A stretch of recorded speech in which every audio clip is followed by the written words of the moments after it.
Okay, excellent.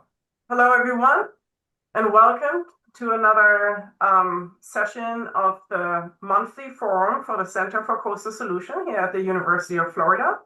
We are very excited to have our colleague from the Landscape Architecture department here with us. Dr. Jiayang Li is an assistant professor in that department, and she focuses on nature-based solutions for climate resilience. She investigates how people perceive and experience resilient landscapes and has a particular interest in the role of aesthetic experience in shaping public acceptance, stewardship, and support for climate adaptation. So I'm really excited to hear about Dr. Li's presentation today and learn more about how much aesthetics actually counts so that some of the solutions that we are developing are actually being accepted and become something that these communities are integrating. So welcome, Jiayang, and I hand it over to you. Great. Thank you, Nina, for the introduction. I really appreciate the opportunity to be here today. So let's get started. And first of all, for disclosure, my research doesn't exclusively focus on coastal environment. So I'm not an expert like many of you are on marine ecology or coastal engineering. Instead, I study people's perceptions and experience with nature-based solutions, and before we call green infrastructure, green stormwater infrastructure, etc. Basically, I just see them all as interventions in the landscape that try to leverage natural elements and systems to enhance community resilience in a world of increasing uncertainties. So I would like to get started with a question. I know it's probably hard to put this in the chat, but if you could think or write down one or two words that came to your mind when you look at these two different options of shoreline, what would be your words? Yeah, so just pause for a second. So I'm going to take a wild guess, and maybe I see something in the chat. Okay, so concrete. Okay, great, love it. I was thinking kind of like maybe some words you guys are thinking about are like habitat, wave energy, erosion, resilience, biodiversity, water quality, cost and benefit, etc. So when we think about what should we choose, what should we do, that are some functions and performance we really care about.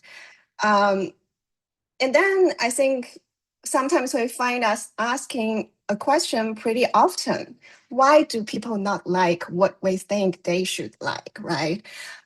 So one explanation, of course, is that they probably lack information about how they function, their benefits for the environment, for the ecosystems, for the people, the community. Another explanation is probably they hold different environmental values. They value different things. I acknowledge that both are really important, but for today's talk, I really like to offer a third possibility that they are paying attention to different things. More specifically, they are attending to landscape patterns, the visible arrangement of water, landform, vegetation, build structures, etc., and the aesthetic qualities those patterns create. So we often evaluate nature-based solutions through ecological and environmental functions, but most people do not experience them that way. They don't directly see wave energy, sediment capture, habitat provision, or nutrient cycling. What they do see are shoreline forms. As Nina put in the chat, they see concrete, they see structures that are solid, and surrounded by canopy trees. That's why I've heard when you show the left image to people, someone could tell you they look really natural because there are trees in the water, etc. Or in the right, as example, you will see rows of boughs and grasses. So people really experience the landscape through visible patterns. And from those patterns, judgments are quickly formed. Is this place orderly or messy? Is it safe or dangerous? Attractive or unattractive, well cared for or neglected. So this experience emerged from perceptual and emotional responses to what we can see, can hear, can touch, and can sense in a place. So this idea is captured really neatly in this influential model developed by Gobster and colleagues. This model highlights the importance of what they call the perceptible realm. So the environmental conditions that people can actually readily experience. So as humans, we can only perceive the environment at the human scale. We cannot directly see how a seawall might accelerate erosion or how a mangrove forest dissipates wave energy. Instead, we experience these interventions through the patterns and qualities that are perceivable to us. And this model also reminds us that aesthetic experience are not simply about appearance. What we perceive in a landscape influences how we evaluate it, how we feel about it, and ultimately how we act toward it. I know many of you are probably thinking about this. Of course, knowledge are really important. Values matter for actions. My own research has repeatedly shown that environmental knowledge and attitude influence how people perceive nature-based solutions. Of course, those are really matter. But for today's talk, and from my perspective as a designer, I'm really interested in the different question. How can we change landscapes instead of changing people? Because we all know knowledge and values are pretty difficult things to change. So that's why I really want to shift our attention from knowledge, information, understanding to the perceptible realm, to the landscape patterns. So now that we can agree the selection and spatial arrangement of ecological and man-made landscapes elements or landscape patterns can profoundly influence how people experience and evaluate nature-based solution. The next question we are going to ask is, so how can we create landscape patterns that actually support positive experience? I don't have a definitive answer to this question, but I do think we have a number of promising ideas that can be applied, tested, and refined through design and research. So in the rest of today's talk, I will introduce 3 related but distinctive perspectives that I personally have found particularly useful in my own work and my thinking around the topic. So for each perspective, I will briefly introduce the main ideas and then illustrate them through some examples, both from real-world projects as well as my own research and projects. So together, these perspectives offer some different ways to think about how can we create landscape patterns that shape that experience of nature-based solutions. So the first perspective comes from John Nassauer's concept of cues to care. So John was my advisor during my PhD study. So decades ago, when she was working on ecological design, she observed that many environmental beneficial landscape elements can appear unfamiliar, messy, or even neglected to the public, particularly when they are introduced in highly managed human-dominated environments. So to address this challenge, she proposed the idea of cues to care, which in a nutshell are landscape elements that are immediately recognized as design that can signal continuing human presence to care for a landscape. And some common examples we can see around us pretty often, such as mowing or mown strips. If you walk around UF campus, you'll probably see this. Like a very neat strip of mown turf next to more native plants, things like that. And also some structural elements like fences or seating, colorful flowers, very clear geometry that signal it's designed intentionally that gives order to somewhat unfamiliar or messy looking landscape. Pathways indicating people can access the place are frequently using the place, and also some bold patterns like plant massing or groups. So the key insight is that people's responses to ecological landscapes are really shaped by social meaning. And small-scale design details like this can communicate that a landscape is being valued, is being taken care of, and helping people to distinguish them from a landscape that's just neglected or nobody cares about. So some more examples, if you do a thought experiment, let's remove the fence of this pretty wild-growing garden, you immediately kind of lose the outer leaf frame that help to make people know the design is actually intentional. And thinking about the context of coastal resiliency and like living shorelines, etc., we see some often that we arrange reef balls in a geometric pattern, etc. So that's all really helpful to tell people this are something intentional. It's not just a random thing showing up in the sea. So for me, one of the most important contributions of cues to care is it really draws attention to the power of landscape patterns at a very fine scale. So we can use some relatively small design interventions, and they can have a huge influence on how the entire landscape is being perceived. And I think I also want to emphasize that it speaks to the idea that ecological design does not mean the absence of design or maintenance. On the contrary, successful projects often require visible signs and actual ongoing maintenance. So next, I'm going to walk you through a real-world example of how cues to care could work for nature-based solutions. This example is not in the coastal context, but I think it speaks really well about this idea of how to think about function and patterns.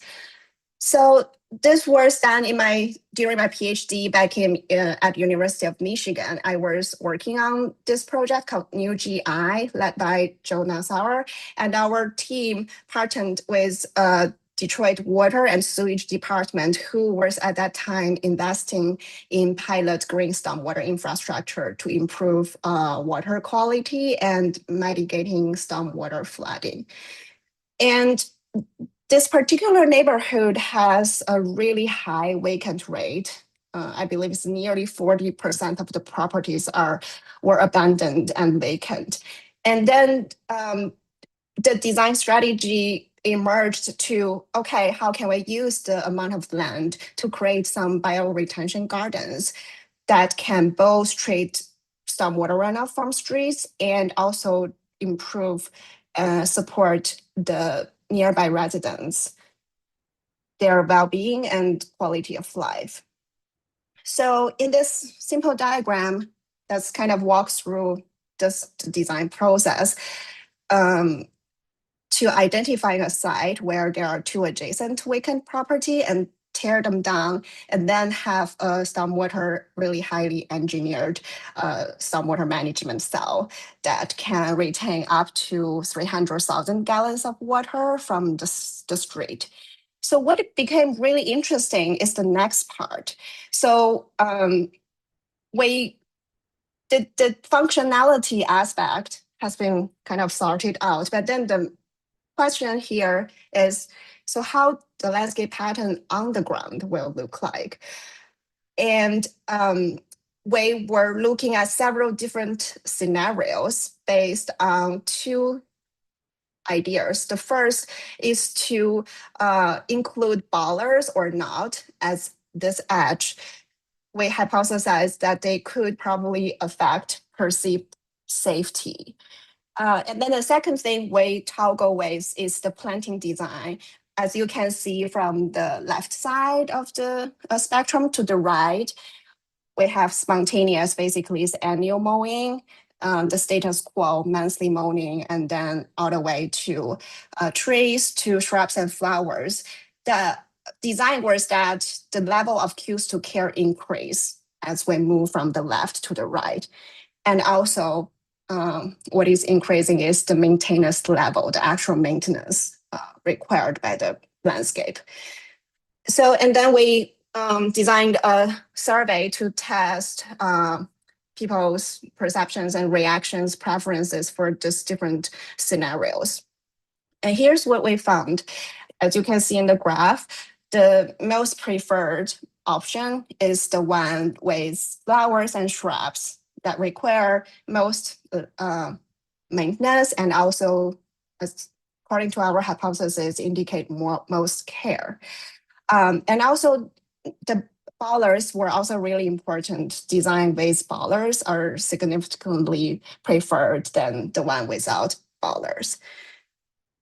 And after the basic descriptions, we also conducted some statistical analysis and saw that perceived care also strongly explains the effect of perceived safety. So reflecting on these results, we can see how the landscape pattern shapes perceptions of this particular bioretention garden, even when the underlying stormwater management function remains virtually the same. So visible cues to care and ongoing maintenance really mattered a great deal here. And I also want to draw your attention to the results for trees. If you look at, they actually have pretty low preference.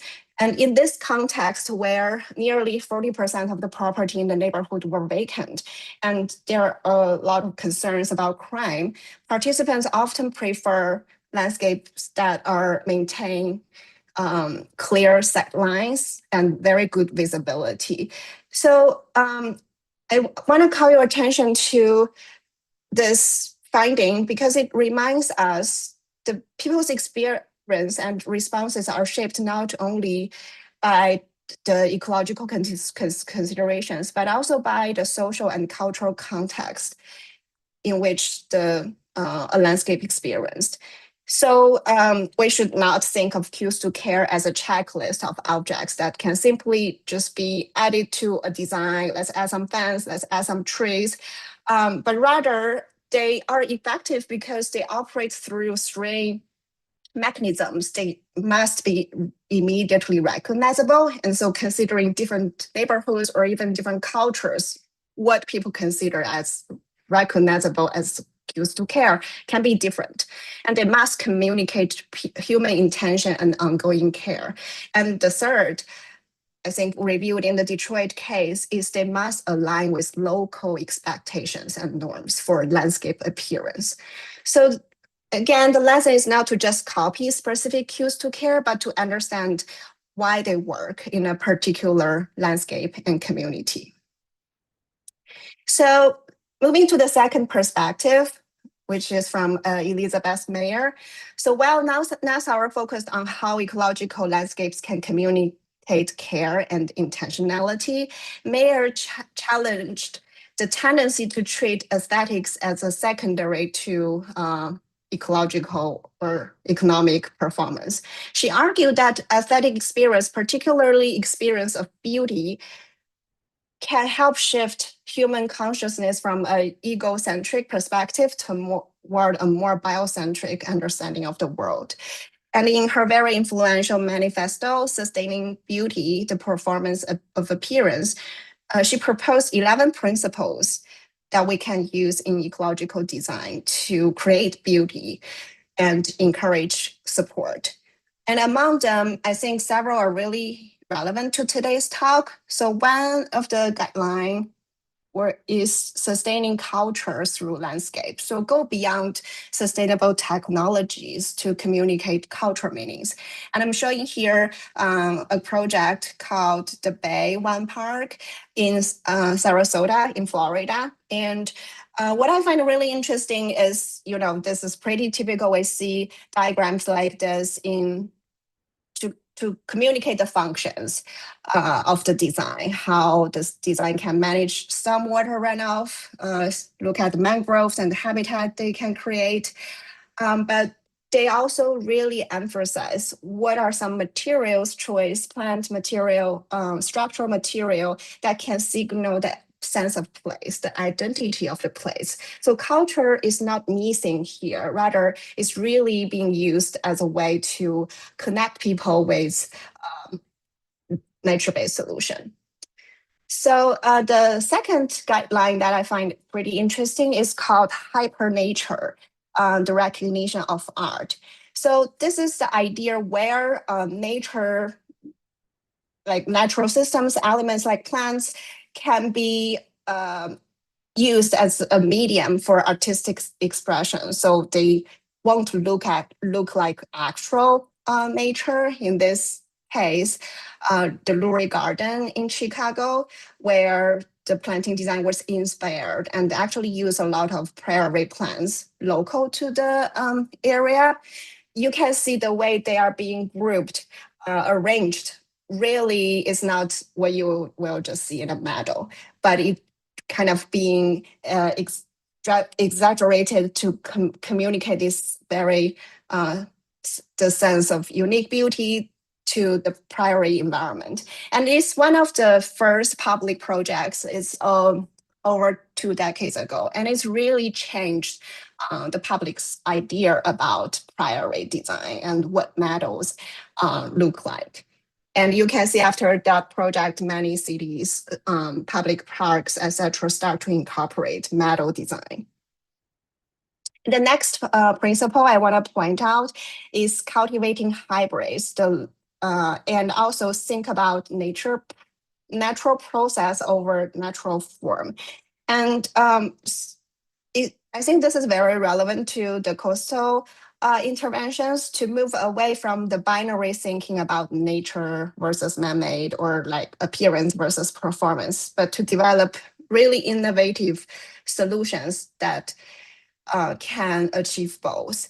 And this is an example of the living shoreline, the living breakwaters designed by Scape. You can see it's highly engineered, but it also provides opportunities for habitats, etc. And on this topic of hybrid solutions, I know recent years there are more scientific evidence showing that they are highly effective in terms of environmental and ecological functions. But I want to share a study we wrapped up recently based in Cedar Key. And in this project, we tested different options through an intercept survey to see people's perception and especially perceived beauty and perceived function. And the survey was part of a broader effort where our team really tried to work with the community to co-design coastal intervention for the G Street in Cedar Key. In this particular survey conducted a couple years ago, we showed image like this from the sage. So specifically, with the analysis looked at these 5 types of intervention from really green, completely vegetation, all the way to seawall. And what is, since we're talking about hybrid, I kind of want to focus on the seals, which from my perspective of the landscape pattern, it's a hybrid because it has both very natural elements, the plants, and also a really clear structural elements, could be rocks or other structures or concrete. And from our survey, what we found out about perceived protection is, you can see the graph, the seals actually comparable to completely hardened structures like seawalls. And at the same time, they also score really high on perceived beauty. So indicating, again, in this correlation analysis, it shows the highest correlation among all the options in terms of perceived protection and perceived beauty. So I think that kind of speaks to the possibility of solutions that integrate both artifactual man-made structures and natural systems elements have a great potential that we can tap into from the when I think about experience and landscape patterns. So lastly, moving to the third perspective, which zoom away from the design a little bit to think about how can we cultivate green aesthetics so that we can sense, feel, experience, and appreciate environmental values, which ultimately contribute to civic environmentalism, as argued by Yuriko Saito, who is a a scholar in the field of everyday landscapes. So everyday aesthetics, excuse me. So she's not a designer. She's not an ecologist and engineer, but she really think about and reflect on how can we appreciate, maintain experience, environment, and reflect on our choices of daily life. And she has a particular focus on green design, and she offers several ideas I find really practical when thinking about landscape patterns for nature-based solutions. The first idea is to create green design that takes care of people too. And then the second is to, in the evaluation of landscapes, grounded the experience of those who inhabit and use them every day, because the design ultimately affects these people, and their preference, their judgment should be prioritized over outsiders or visitors or experts. And I want to speak to these two ideas with, again, our Cedar Key project. So what you're seeing here on the screen is the visualization we created in our community workshop, where we are trying to show the community what the Seaground and Salt Marsh structure will look like for in their shoreline. And we have different scenarios tested. For example, we show whether you can access, whether there's a pedestrian walkway on top of the Seaground. So responding to people's need to want to access the water. And so we ran different scenarios, had discussions with the community members, and to gauge their feedback. And based on all those interactions and the knowledge we learned from local users, our consultant health engineering came up to this final concept design. And you can see many things we've talked about here. How can we create a place that actually people can actually use? There are structures, art installations that really tie to the sense of place, and also clear plant massing, clear structures. So I think reflect on the Cedar Key project. Our co-design approach is very critical to community buy-in. But another really important factor is how the pilot projects that were implemented between 2016 and now really offer this opportunity for residents to experience living shorelines in real life. And I think is really what changed the local perceptions, and they still are really, really excited about implementing more living shorelines in the community. So we talked about the perception of the hybrid solution earlier. And I think what we also noticed in the Cedar Key community is this really high, really positive perceptions of nature-based solutions, even in the regarding protection, because typically we see more harder structures being perceived as protective.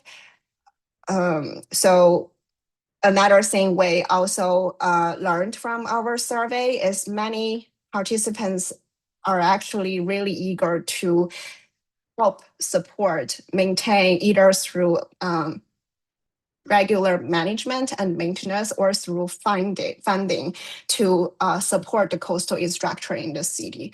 So while I cannot really draw a causal relationship between the experience of people of living shoreline to their support or stewardship here, I think this project is a very inspiring case that if we work together with the local community, if we pay attention to the landscape patterns, to how people can use and connect with the nature-based solutions, we are likely to get more community buy-in, not only for support the implementation, but also for long-term stewardship from the community.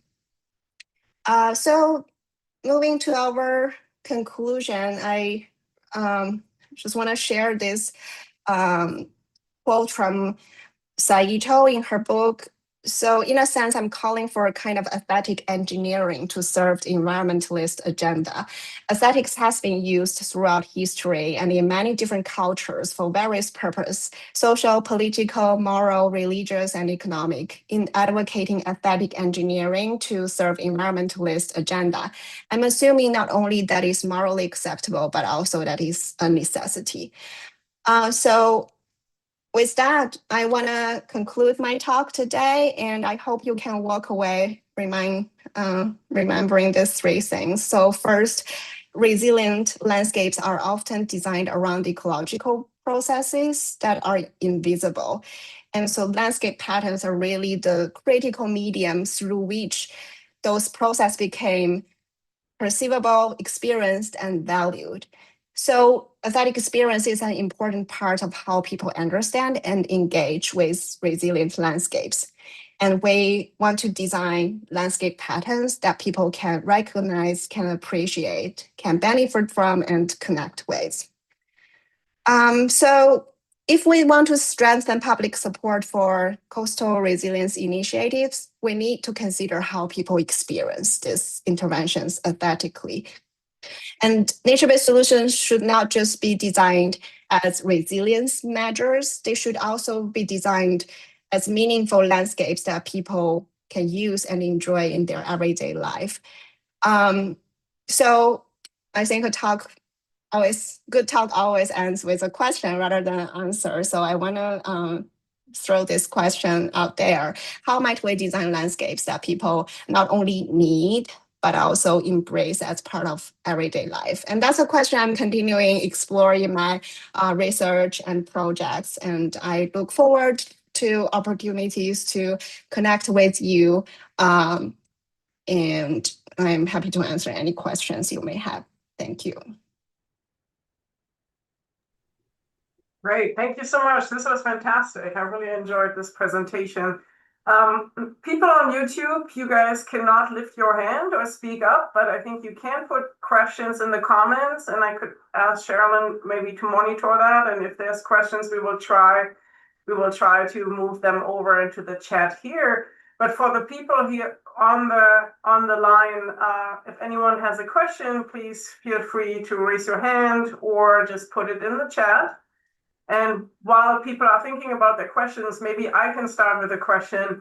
So I was wondering if you had looked into, I think you mentioned for Cedar Key that the responses were very positive for the nature-based solutions even after they had experienced quite severe events. And so that kind of sparked my ideas, my question of, do you have a feel for how much actually experiences or events that people encountered, as well as maybe their personal situations, feeds into this? So how much different opinions are we seeing based on, I guess, personal history? Yeah, I think personal history definitely have an influence. So when we think about perception, I have three buckets. The first bucket is more biological. It's really our innate preference as human beings. So there are some really universal preference that people you can see across age, across culture share. And then the next bucket is the cultural and social, so related to the cues to care. So in certain communities, there are norms about appearance. People really enjoy or really associated with not being taken care of, etc. And the last bucket I always look at is the personal experience. And I think the personal experience plays a really big role. And I think it works both ways. If they have very positive experience of nature-based solutions, it will be a really push for more support, for more interventions in the community. And if it's not negative experience, it can really kill future projects, etc. So that's why I think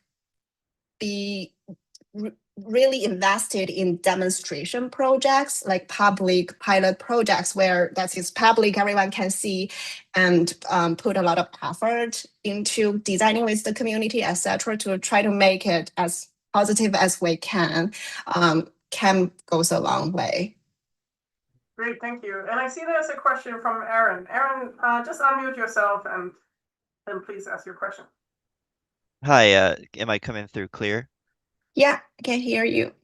Awesome. Well, first of all, thank you very much for the talk. It was really interesting. I think it's neat to hear about the human dimensions and how these projects do or don't get implemented.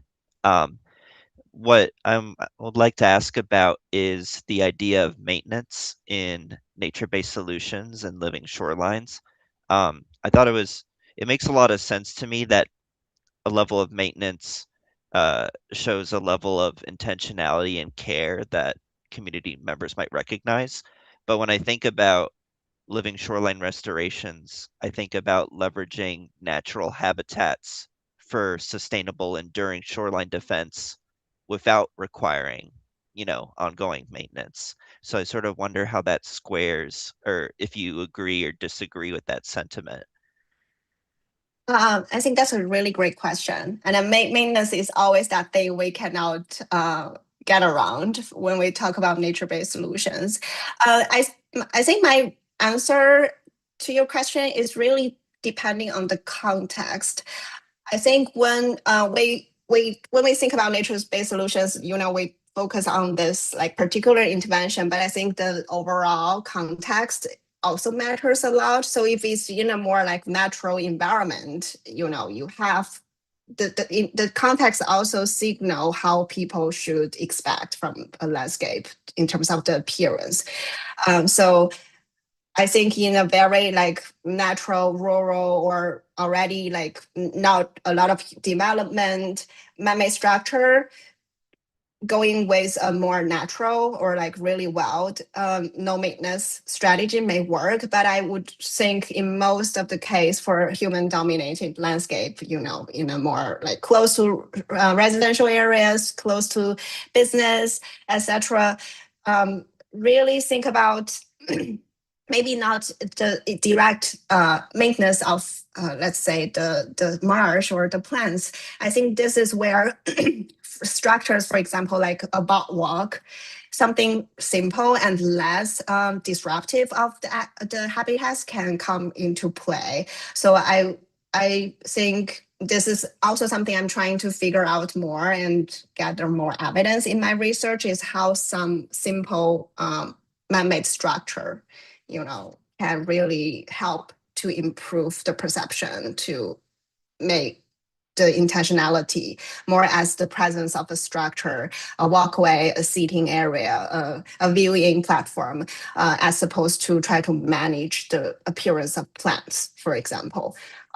So I hope that answers the question. Yes, that makes a lot of sense. Thank you very much. Thank you. Great, thank you. Do we have other questions?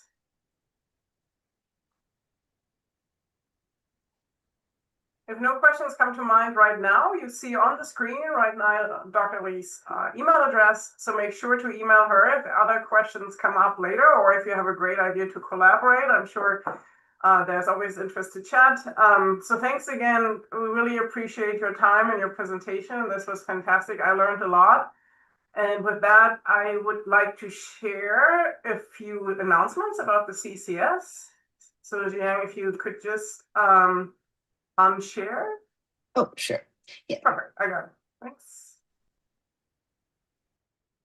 And I hope I'm sharing my screen right now. And you should see an announcement here. So we have a few upcoming events here at the CCS. So the Student Club organized the next CCS monthly social, and that will be this time not on the first Friday at a brewery, but actually this time we will be on July 9th in the Art After Dark event at the Harm Museum. And that starts at 6 p.m. and I think it goes until around 9-ish. So please join us all there for some a little bit of a different event than we are usually doing. to socialize around some really exciting art here. And then just the week after, we have another presentation in our CCS monthly forum. That will be on July 16th at the usual time of 3:30 to 4:30. And the topic will be testing drought mitigation strategies for salt marsh restoration. And Dr. Anna Bress will be joining us for that from the School of Forest Fisheries and Geomedic Science here at the University of Florida. And that will be again on Zoom and YouTube Live, as a lot of you guys maybe are, and who is in Gainesville also is welcome to join us actually in Whale Hall 365C. With that, thank you again, Jiayang, for your presentation. Really appreciate it. Thanks everyone for joining. And I hope I'll see you all at the social event at the Harm Museum, as well as the next CCS monthly forum. Thanks a lot.